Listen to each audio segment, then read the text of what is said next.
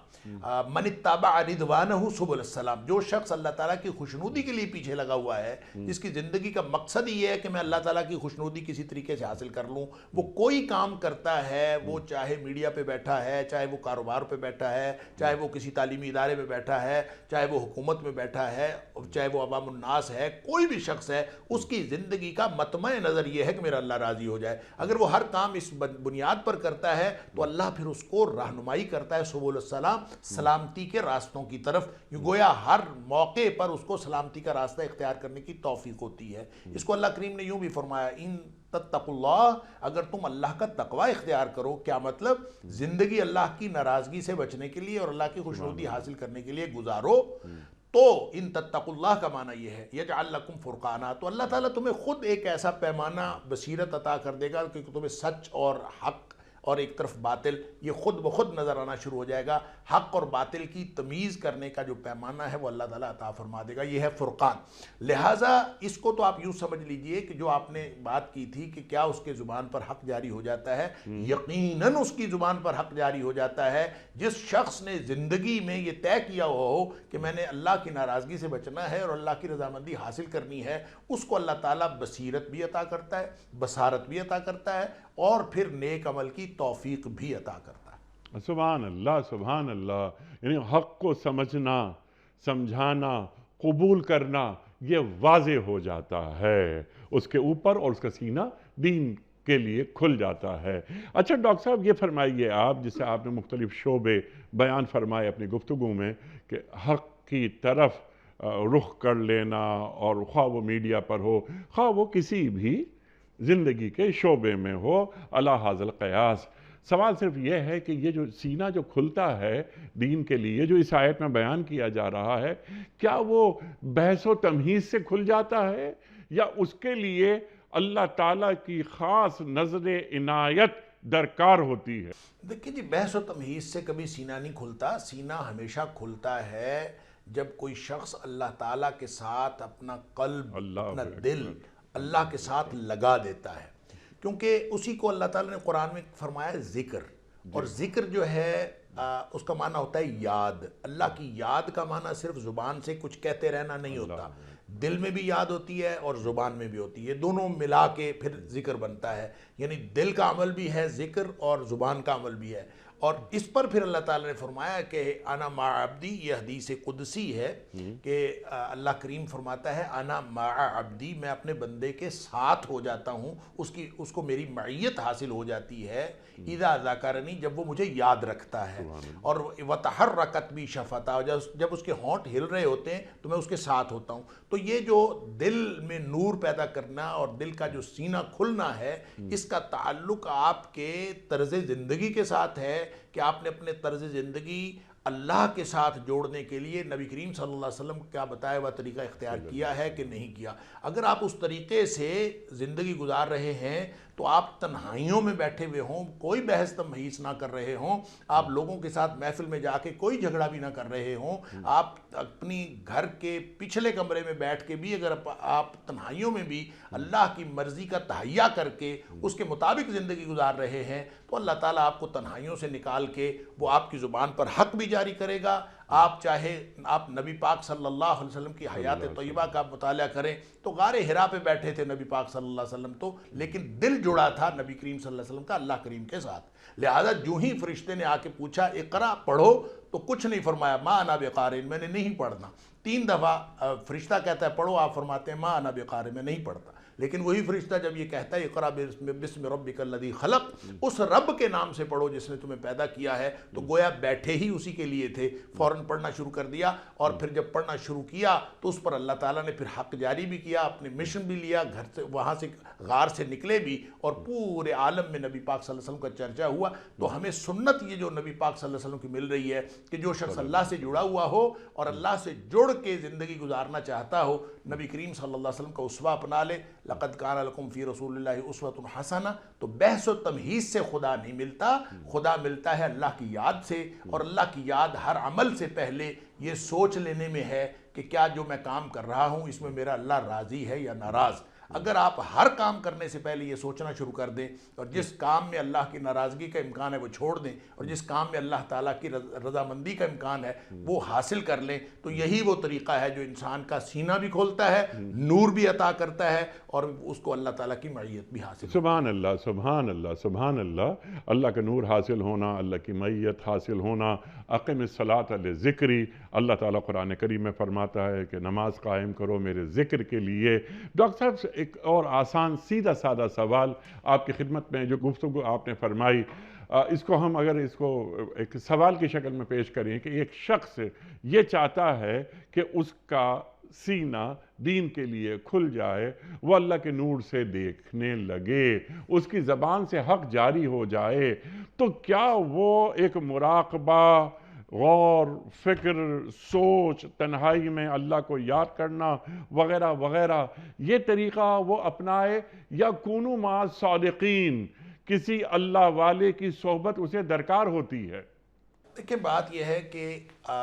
نبی کریم صلی اللہ علیہ وسلم نے پوری زندگی کا طریقہ ہمارے سامنے رکھ دیا ہے۔ اب نبی پاک صلی اللہ علیہ وسلم کے جب ابتدائی ایام تھے تو وہ ارتقاء ہوا، اور کرتے کرتے دین مکمل اس دن ہوا جب نبی پاک صلی اللہ علیہ وسلم پر یہ آیت نازل ہوئی، الیوم اکملت لکم دینکم واتممت علیکم نعمتی ورضیت لکم الاسلام دینا۔ تو نبی پاک صلی اللہ علیہ وسلم کی ابتدائی حیات طیبہ سے لے کر آپ کے جو خطبہ حجۃ الوداع تک، بلکہ آپ کی اس دنیا سے تشریف لے جانے تک،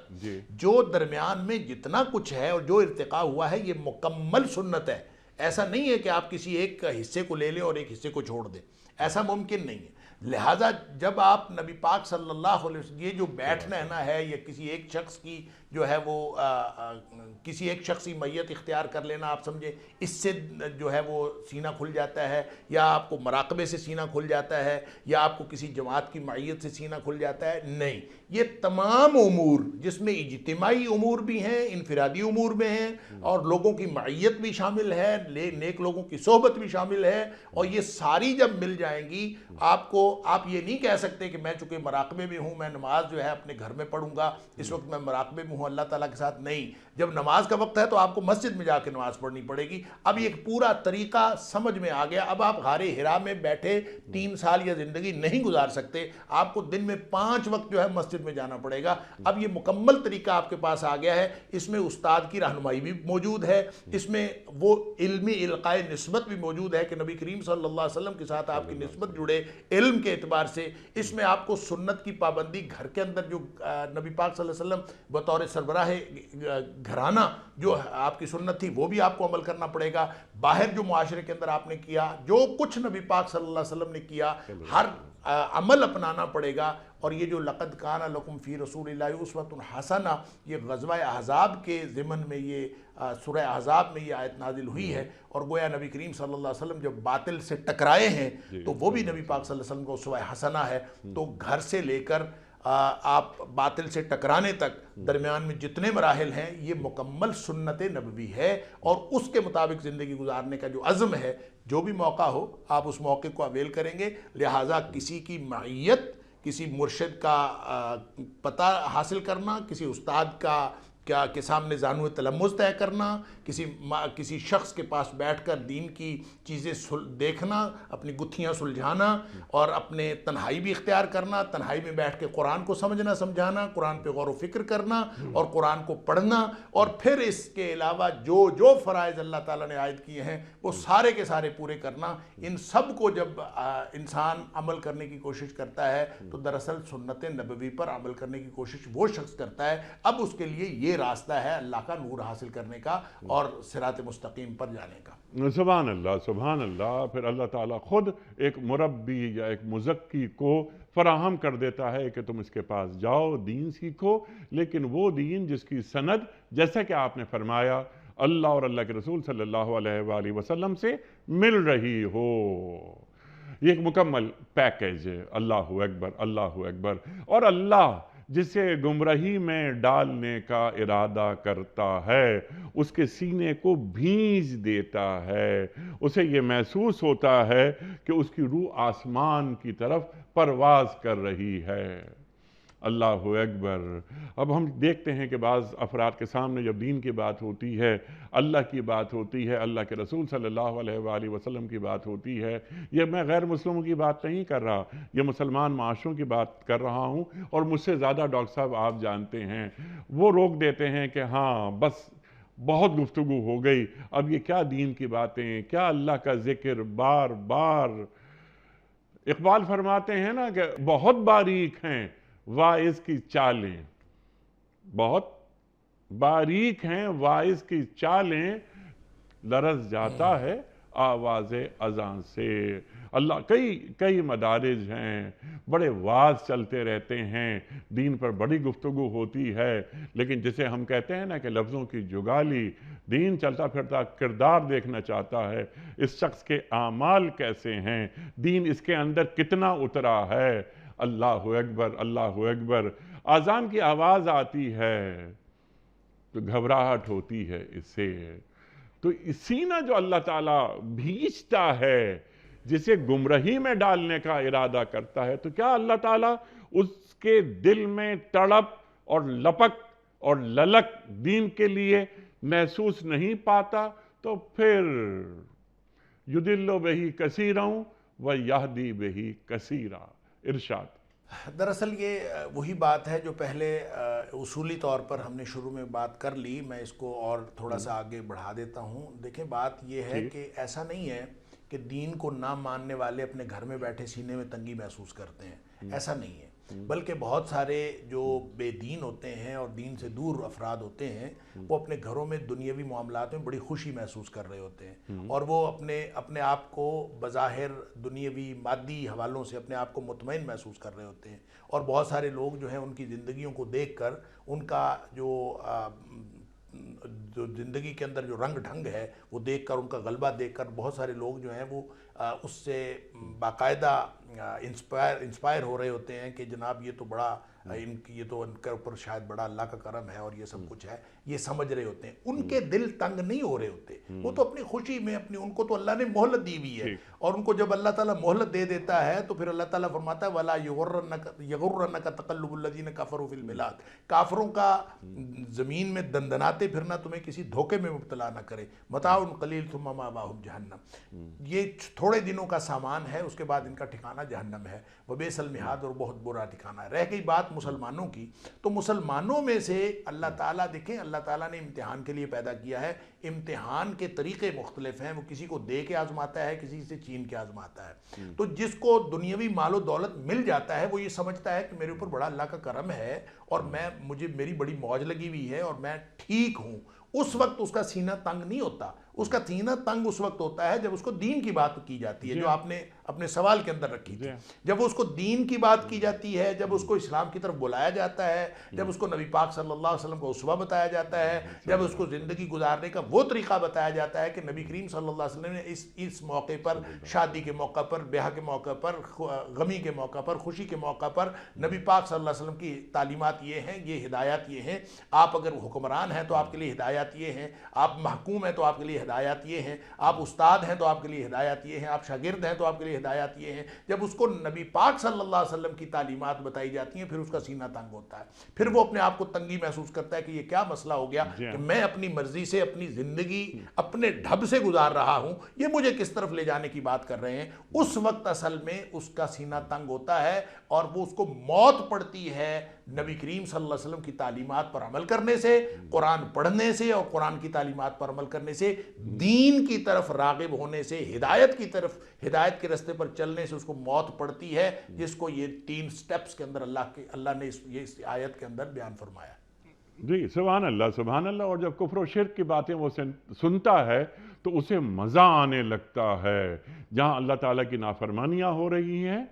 حالانکہ وہ کلمہ گو ہے، وہ اللہ اور اللہ کے رسول صلی اللہ علیہ وآلہ وسلم سے محبت کرتا ہے، دعوے دار ہے، لیکن کوئی کسی بھی قسم کی وہ دینی گرفت میں نہیں آنا چاہتا، وہ ڈھیلا ڈھالا بس اپنی مرضی کا جو دین ہے اسے قبول کرنا چاہتا ہے۔ اگر ایسی صورت کسی مرد مومن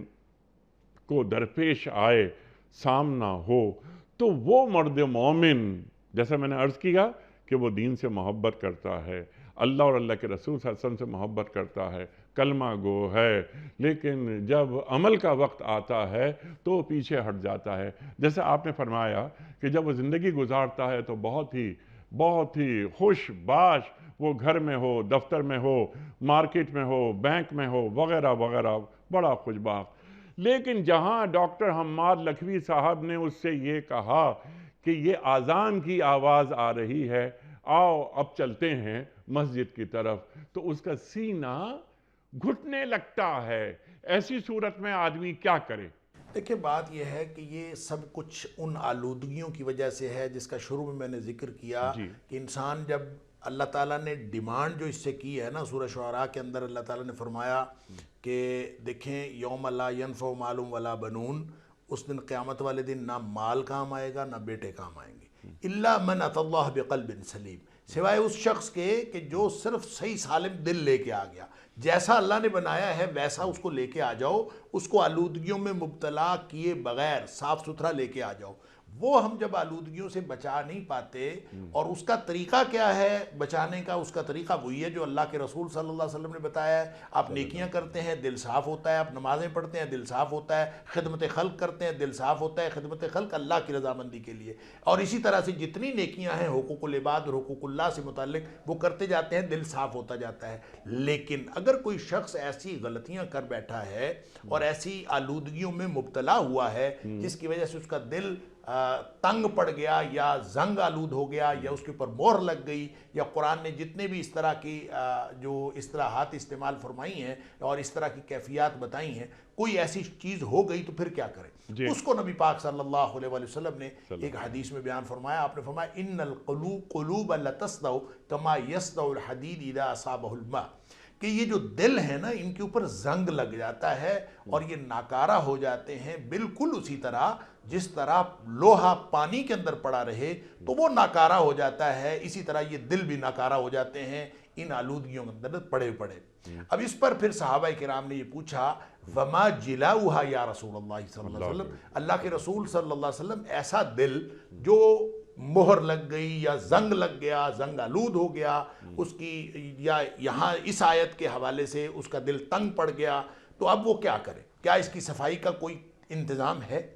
تو اس پر پھر نبی پاک صلی اللہ علیہ وسلم فرمایا ہاں دو چیزیں ہیں جس سے یہ دل صاف ہوتا ہے۔ آپ نے فرمایا کہ کثرت ذکر الموت و تلاوت القرآن، کہ اگر وہ موت کا زیادہ موت کو یاد کرے، اس کا تذکرہ کرے، اس سے بھی دل صاف ہوتا ہے موت کو یاد رکھنے سے، اور دوسرا قرآن کی تلاوت کرنے سے اور قرآن کے پیچھے چلنے سے بھی دل صاف ہوتا ہے۔ تلاوت القرآن کے دونوں معنی ہیں، ایک تلاوت کا مطلب یہ ہے کہ اس کو پڑھنا، ایک تلاوت کا مطلب یہ ہے اس کے پیچھے پیچھے چلنا، جو جو قرآن کہہ رہا ہے آپ پڑھتے جائیں، اس کی تعلیمات پر عمل کرتے جائیں، دل صاف ہوتا چلا جاتا ہے۔ یہ ہے وہ راستہ جو نبی کریم صلی اللہ علیہ وسلم نے اس شخص کو بتایا ہے جس کو احساس ہو جائے کہ میرا دل تنگ پڑ گیا ہے، میں غلطیاں کر بیٹھا ہوں، میری غلطیوں کی وجہ سے میرا دل جو ہے اس نور سے محروم ہو گیا ہے جس نور نے مجھے ہدایت کی طرف لے کے جانا تھا۔ جس کو یہ احساس ہو جائے وہ اسی دن اپنی موت کو یاد کرنے لگے اور قرآن کی تلاوت کر کے اس سوچ سمجھ کر پڑھ کر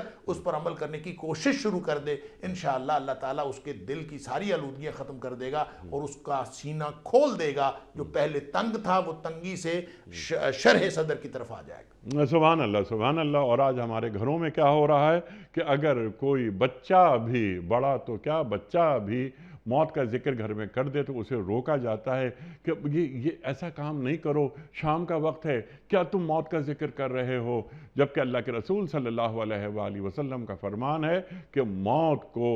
یاد رکھا کرو اور تلاوت قرآن کریم، جیسا کہ آپ نے فرمایا۔ دیکھیں نا انیک صاحب، مسئلہ تو یہ ہوا ہے ہمارے گھروں کے ماحول کی آپ نے بات کی، ہمارے صرف گھروں کا ماحول نہیں، ہمارے محفلوں کا ماحول، ہماری گپ شپ کی محفلیں، ہمارے دوستوں کی محفلیں، احباب کی محفلیں، یہ موت کے تذکرے سے بھی خالی ہو گئی ہیں، دین کے تذکرے سے بھی خالی ہو گئی ہیں۔ جب نہ دین کا تذکرہ ہوتا ہے نہ اللہ رسول کی بات ہوتی ہے تو وہاں سے جب ہم اٹھتے ہیں تو سوائے دل کی سختی اور تنگی کے ہم تو کوئی چیز لے کے نہیں اٹھتے. دیکھو اس کو دل کی سختی بھی کہا گیا ہے, اور دل کی سختی جو ہے اللہ تعالیٰ معاف فرمائے, یہاں تو دل کی تنگی اور دل کو تنگ کرنے والی بات کہی تو قرآن میں اللہ کریم نے یہ بھی کہا ہے کہ جو لوگ اللہ تعالیٰ کے وعدے پر پورا نہیں اترتے ان کی سب سے پہلی نشانی یہ ہے کہ ان کے دل جو ہے وہ سخت ہو جاتے ہیں, ان کے اوپر لعنت ہو جاتی ہے, ان کے اوپر لعنت ہو جاتی ہے. اللہ تعالیٰ نے فرمایا کہ بنی اسرائیل کو ہم نے ایک وعدہ دیا تھا, انہوں نے وعدہ پورا نہیں کیا تو ان کے نتیجے میں انہوں نے وعدہ توڑا, اور اللہ تعالیٰ فرماتا ہے کہ ہم نے ان کے اوپر لعنت کر دی. وَجَعَلْنَا قُلُوبَهُمْ قَاسِيَةً, ان کے دلوں کو سخت کر دیا. اب ظاہر ہے کہ یہ جو ایک سسٹم ہے اس نظام کے تحت جب انسان عمل کرتے کرتے اپنے دل سیاہ کر بیٹھتا ہے, سخت کر بیٹھتا ہے, اس کو زنگ لگوا لیتا ہے, اس کو تنگ کر بیٹھتا ہے, تو عمل تو یہ اللہ نے کیا ہے لیکن اس کے قانون عدل کی بنیاد پر کیا ہے. اس سختی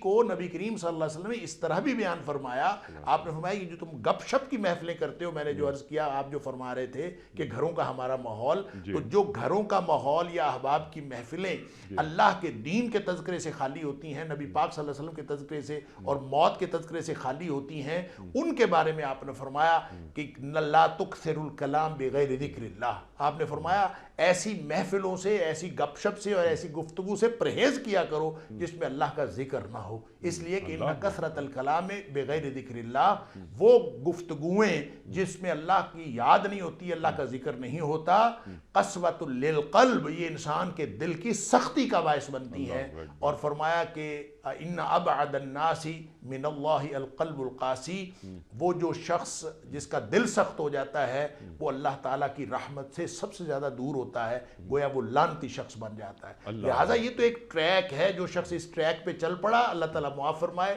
سوائے لعنت کے اور اللہ کی رحمت کی محرومی سے اس کے نصیبے میں اور کچھ نہیں آتا. اس سے بچنا ہے تو ہمیں اپنی محفلوں کے اندر موت کے تذکرے, اللہ کا ذکر, اللہ کے رسول صلی اللہ علیہ وسلم کا ذکر اور اللہ کے دین کے تذکرے, جب تک ہم یہ نہیں کریں گے اور اس پر عمل کرنے کی کوشش کا آغاز نہیں کریں گے, ہم واپس اپنے دلوں کو صاف اور ہدایت کے راستے پر نہیں لا سکتے. اور اس کے بدلے میں اللہ تعالیٰ ناپاکی مسلط کر دیتا ہے. چند ناپاکیوں کی طرف آپ نے اشارہ فرمایا, پھر انہیں بدکاروں, زانیوں, شرابیوں کی محفلیں اچھی لگنے لگتی ہیں. اللہ اکبر. اچھا جی, یہ جو رجس ہے نا, رجس کے بارے میں